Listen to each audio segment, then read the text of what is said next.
contested landscapes in which humanity's future actually exists in, particularly in the time of the Euro crisis circus, particularly that they are revealing their incompetency and their inability to bring real leadership. This is a prophetic calling which has taken place right here in this very, very, very small place, in this very small way. This occupation is not trying to be a utopia. It is a living intercession and supplication of activism and protest. The symbolic tents, do not let them take those tents away.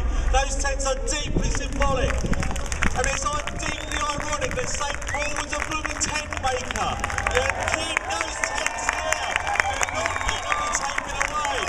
This place is a living prayer of justice and of change. So moving on to the second observation, directed to the powers that be. Let me say this, there is a deep pattern of confrontation in what's going on here and what is found in terms of what happened to Jesus in the movement in there. Whether or not you're religious or not, forget this, but just check out this parallel of what's happened. The first thing that they confronted Jesus about was around crucial legal issues and about purity regulations. They tried to tap him on health and safety issues. The second thing they tried to do was, the next thing was just on issues of social order and the protection of the temple. They basically closed the temple's doors and basically said, keep out, you don't belong here, we don't want you here. So that was the second thing they tried to tap him on.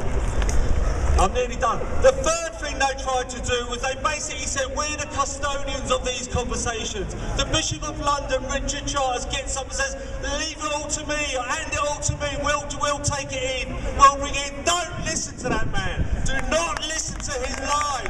Do not listen to what he's saying. The conversation is not theirs, the conversation is ours. The last thing is that economic, political and religious leaders basically get together to regain control. That's what they've done. They tried health and safety.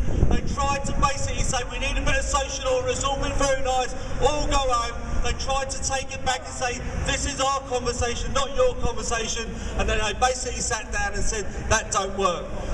What they do is they unleash, they try to undermine what you represent. They try to undermine it by empty tents. They try to undermine it by too many campfires or too many beers or whatever. They just will come at you in every single way possible. And the last thing that happens is institutional violence.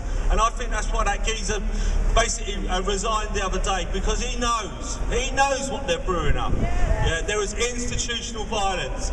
So the last thing is, if all those things are happening like there was in the first century, they're happening now, means you're making a change.